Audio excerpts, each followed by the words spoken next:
What's up, YouTube? Welcome to episode 2 of my devlog series for my game Zombies in My Neighborhood. In this episode, I'm going to go over the 16 guns that I have implemented into the shop system and what I have set up.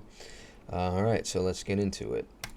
Alright, so I have the same thing set up here. This table, you walk up to it, press E, it opens up the shop. And I did a little bit of a redesign. I removed the lockers and I placed basically a static image, clipboard image. And at some point I'm going to replace these with an actual clipboard model. These are just placeholders for now. But I basically have 5 clipboards, one for each type of gun. So you see here I have handguns, submachine guns, shotguns, rifles, and assault. And below I have a text for each gun, and what I did was create a box collider that sits on top of each text, and that pertains to the corresponding gun. So if you see here, you click it, CZ99, Walther PPK, and then what I did was add a little bit of a bio here for each gun. Definitely subject to change. This is more of a placeholder for right now, but I definitely really like games that implement this feature. You know, having a little bit of a bio, just a couple sentences, along with the weapon stats, you know, ammo count, damage, range, etc. And then what I have is a purchase button at the bottom right of the table. So you select that, purchases the weapon, and then it produces a red owned text so you know that you own it. You can't purchase it again, and then the purchase button gets replaced with an equip button. So let's see, if you click out here, Thompson purchase, same thing, go back to the Henry, you see it'll remain equip and owned, and then same thing, Thompson, equip owned.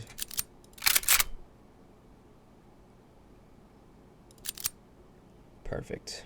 And just to call this out, yes, I do realize there's a typo here. Definitely going to go back and fix that at some point.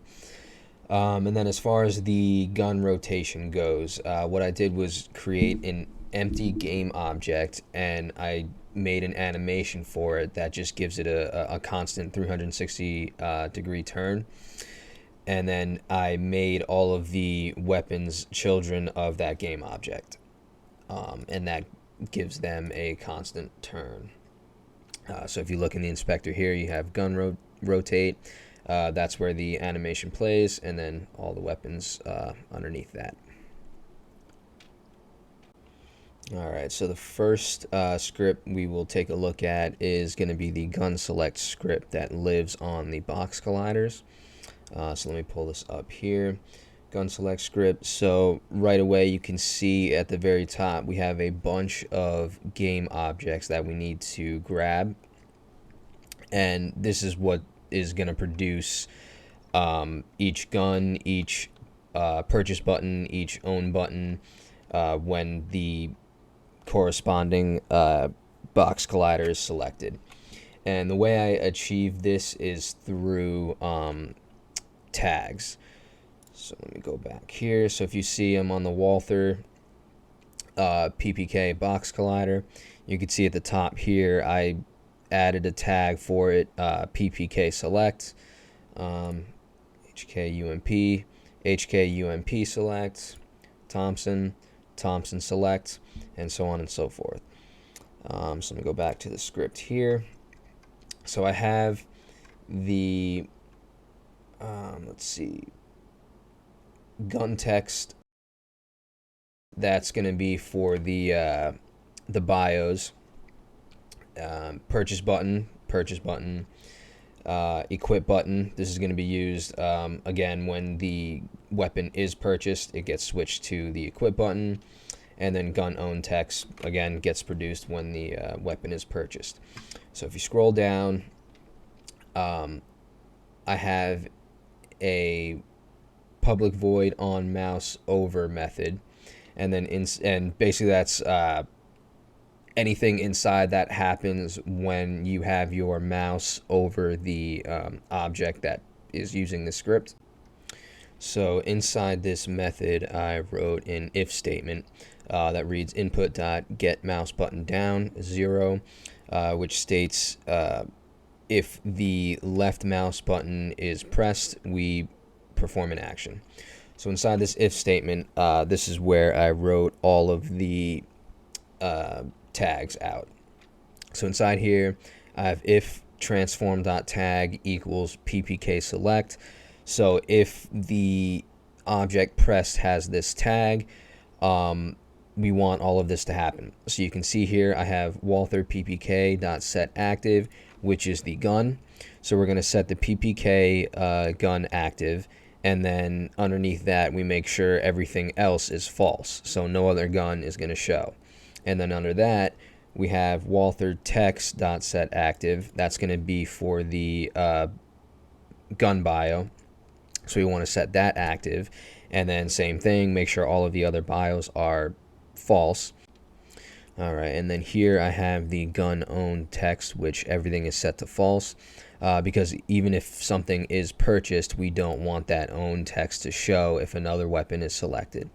And then if you notice, I don't have the Walther text placed here, and the reason for that is because selecting the weapon doesn't determine whether the gun is owned or not, but we'll get into that in a minute. Alright, and then just to show you another example, here we have the CZ99. So if transform.tag, if the box collider has a tag of CZ99 select, it's going to be the same thing, but instead of Walther PPK set active, we want the CZ to be set active. And then same thing for the text. And then gun owned text, same thing. See, now we have the Walther owned text here, and we set it to false, and then now the CZ is not there. Alright, so jumping into the gun purchase script, which lives on the actual purchase buttons. Everything is pretty much set up the same way as the gun select script.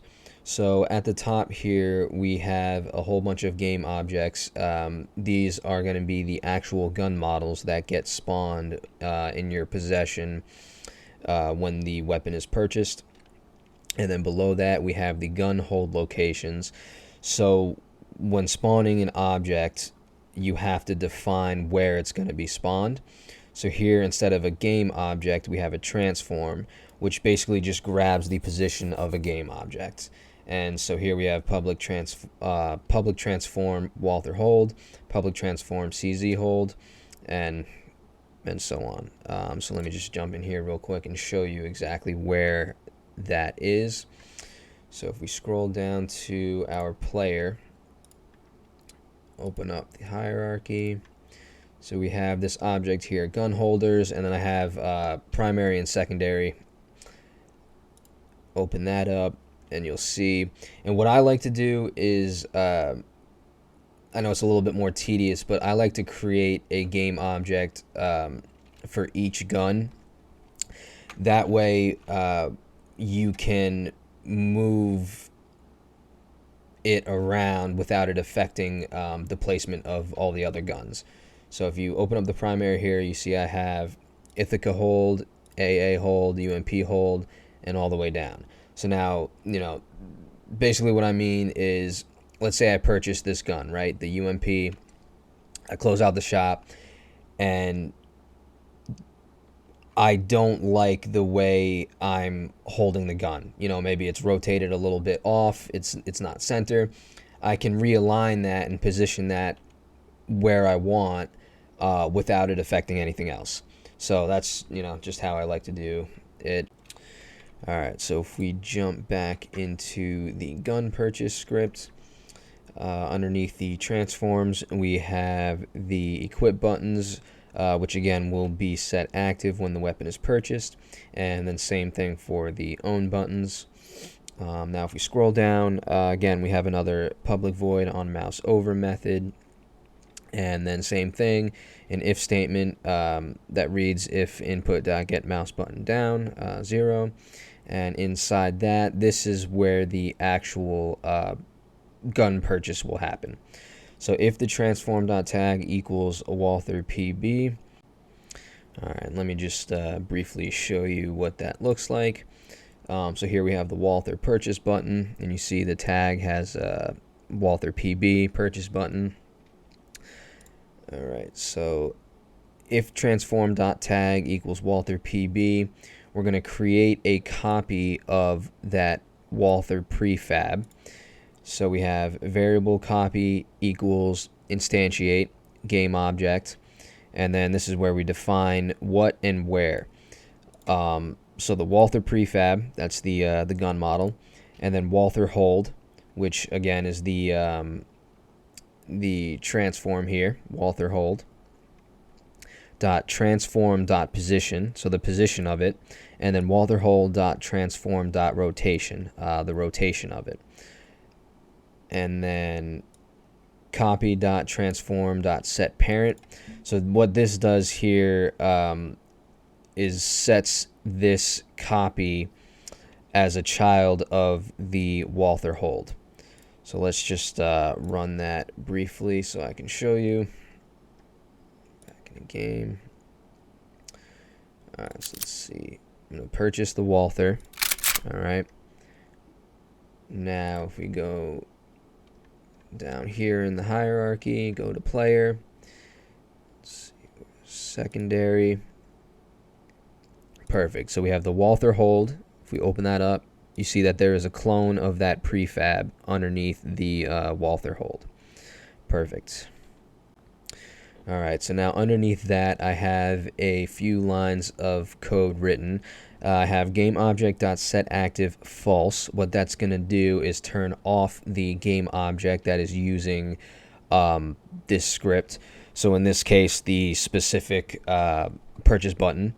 And then underneath that, I have WaltherEB.setActive. That's going to turn on the equip button.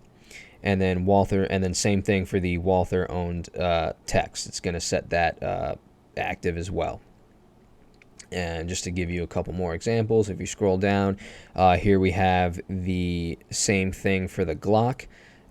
So if the box collider has a tag of Glock PB, same thing. We're going to create a copy of the Glock prefab.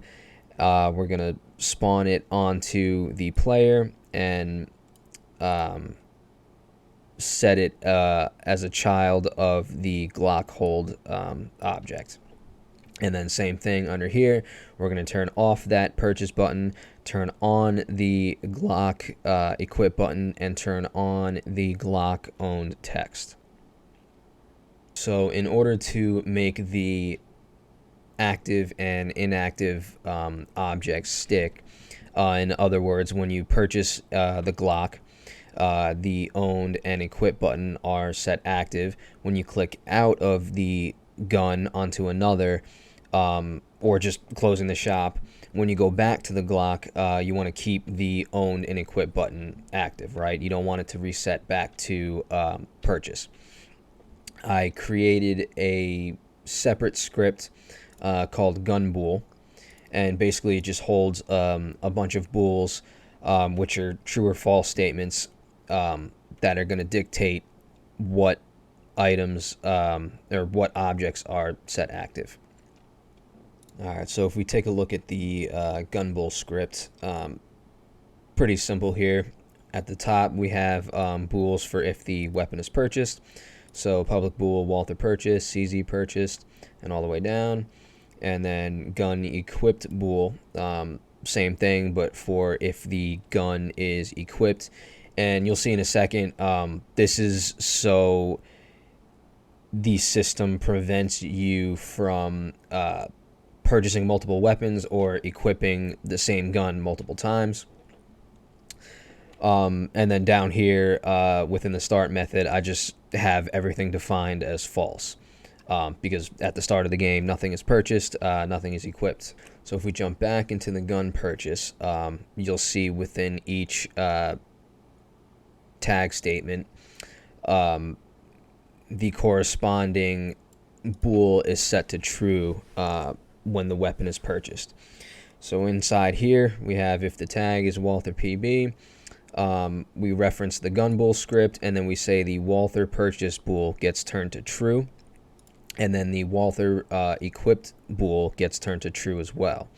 And then we also want to make sure that we reference this gun bool script and say the other two secondary weapons are false. So we don't want, so if we purchase the Walther, we don't want the CZ equipped bool to be true. We want it to be false, because we have the Walther equipped, not the CZ. And then same thing for the Glock. And then if you scroll down to the primary weapons, you'll see I have the same thing written out, but for the primary. So this is the Ithaca shotgun. When purchased, we change the Ithaca purchase bool to true, and then equipped bool to true, and then everything else, the AA, UMP, Thompson, all of this is going to be false. All right. So in order to make sure that the correct text is displayed when selecting a weapon, we need to go back into the gun selection script. And same thing at the top, we need to reference the gun bool script. And then if we scroll down to the actual weapon selection function, you see inside the transform if statement, if you scroll down, you see below the gun owned text. And now these at the top here, the gun bio, that's obviously independent of the gun bool script. We want the bio text to display no matter what. And then same thing with the actual rotating gun. We want that to display no matter what. But now if we scroll down, you'll see we have two more if statements written. Excuse me. So now this is where we actually place the equip button for the specific gun. So remember here we have it missing. So I have an if statement that reads, if the gun bool script dot Walther purchased, basically that says if this bool is true, then when selecting the gun, we want the equip button to be set active. And then same thing, we want the Walther owned text to be set active. And then if it is not set to true, which is the what that exclamation mark is. So if gun bool script dot Walther purchase is not true, we want the purchase text to be set active, and then the Walther owned text set to false. All right. And now if we scroll down, you'll see the same thing for the CZ. If I'm having a little misplaced, but same thing. If the CZ purchase bool on the gun bool script is set to true, we want the CZ equip button to be set active and the own text to be set active. And if it is not true, then we want the purchase text to be set active and the own text to be false. All right. So the next thing I had to do was get the equip buttons working. So if we jump in here, I created another script for the equip buttons, which is essentially the same thing as gun purchase. If you look, I have all of the prefabs referenced, all of the gun hold locations referenced, and if you scroll down to the actual functions, it's all essentially the same. On mouse over, input.get mouse button down. If transform.tag equals Walther EB, create a copy of the prefab, set it as a child of the hold location, set the Walther equipped bool from the gun bool script to true, CZ equipped false, and Glock equipped false. Alright, so the somewhat tricky thing with this is the way it was written by itself. You could essentially hit the equip button over and over again, creating multiple copies of the weapon onto your character. So in order to prevent this, if you look here, similar to the gun purchase, I referenced the gun bool script, and I turned the corresponding equipped bool to true when the weapon is equipped. And then what I did was reference it again inside the if statement, and I say if the gun isn't equipped, then you can do all of this. So transform.tag equals Walther EB, and the gun inside the gun bool script, the Walther is not equipped. We can create a copy and spawn it onto your character. And now that we turn the bool to true, we no longer have the ability to do this. All right, and just to show you a couple more examples here, if transform.tag equals CZEB, so this is for the CZ99, and the gun bool script CZ equipped is not true, then we can do this, create a copy, set it as a child of the hold location. Then we set the bool to true, so we can no longer do this. Now, the final thing that I had to create was a system that prevents you from purchasing and equipping multiple primaries at the same time and multiple secondaries at the same time. So everything that I went through by itself, you could essentially purchase one of every single primary and one of all three secondaries, and they'll all just stack up on top of each other. So obviously we don't want that. The way this game is designed is you can only equip one primary and one secondary at a time. Alright, so what I did was create another script. I named it Gun Unequipped script, and this is going to dictate which guns are equipped and unequipped based on what you select. So now I attach this script to the main gun holder. That's the parent of all the primary and secondary slots. Now if we go back, you see here I have the models referenced, and then the hold locations referenced. Now, if you look here, the main difference with these hold locations is instead of the transform, so instead of their location, I'm referencing the actual object. And you'll see in a minute why. So now if you scroll down to the actual methods, what I did was create a method for each gun, which is basically going to say we're equipping this gun and unequipping anything that might be in its place. So I have 16 methods. I have Walther equip, CZ equipped, Glock equipped, Ithaca equipped, and all the way down for each gun. So now if we go back into these other scripts, we'll start with the gun purchase. You'll see that this script is going to be referenced. So when we purchase the Ithaca, we go into the gun unequipped script, and then we call on the Ithaca equip method. So if we go into gun equip, scroll down to the Ithaca, and read what it states. So inside the Ithaca equip method, you'll see a whole bunch of if statements written out. And these reference the gun hold location game objects. Alright, so we scroll back. So you'll see if aahold.transform.child count is greater than 0. Inside that we write destroy aahold.transform.getChild 0.gameObject. So this basically says take that game object, the aahold, and look to see if it has a child count greater than 0. So if it has a child. And if it does, we want to destroy that child. Get child 0.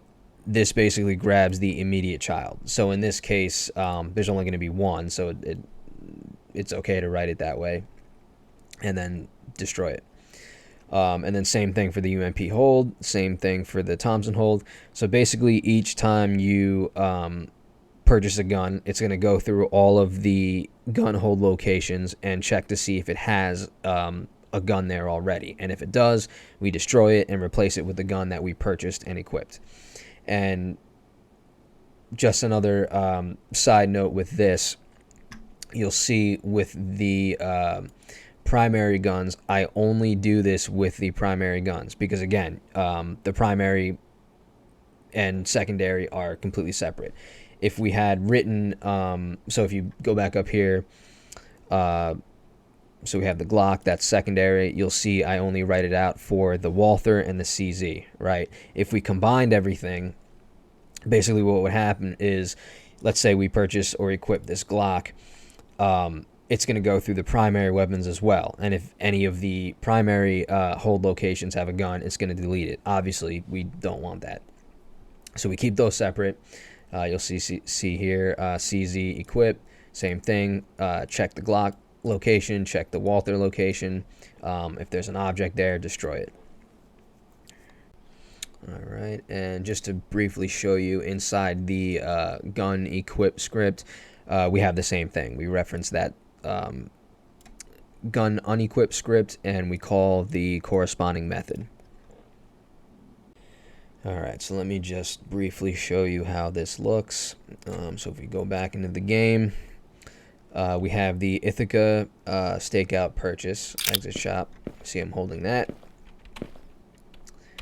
Open it up. Let's see, we'll purchase the Henry. Exit. See, the Ithaca has been deleted and the Henry has been purchased. Now, if we go back, we want to equip. Shop, boom. It's going to delete the Henry and replace it with the Ithaca. Now, the last thing that I have to implement here, haven't done it yet, is you'll see if so right now I have it to switch between primary and secondary. You hit between 1 and 2, the numbers 1 and 2. So 1 for primary, 2 for secondary. But now if you look, purchase, exit shop, you'll see that they are initially both equipped. But now if I press 1, it'll get rid of the secondary and then just switch to the primary, and then 2, vice versa. So I just have to basically create a function that says if you purchase a primary, turn the secondary inactive, and then vice versa. And after that, I have to make the guns actually work. Right now, they're just models. So that'll be done for the next episode.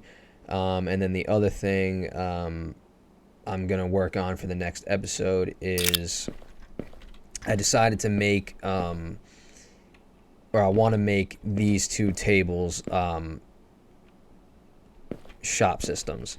So before, I don't know if you remember in the first episode, you see this exit button. There was an upgrade button to the right here. So I got rid of that, and I want to make this table the upgrade button. So same thing. You walk over to it, press E, and it's going to pull up the upgrade menu. So the turrets, the sniper tower, upgraded wall.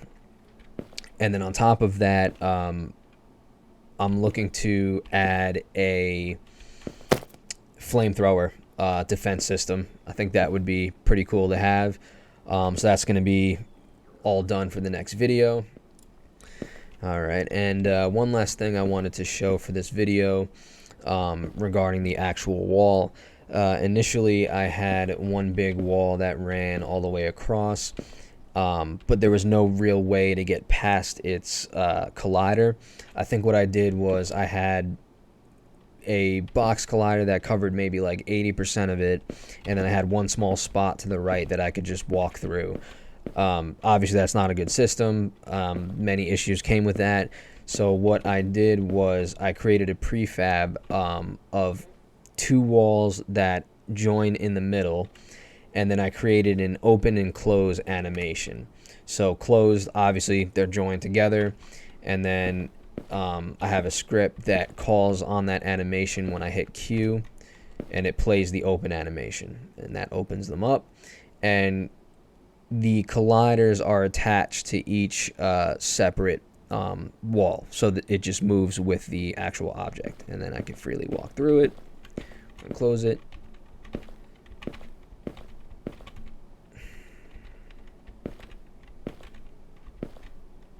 All right, and I have to move around. This will be in the next video as well. Obviously, as you saw, it's a little tough to close it because the box collider moves.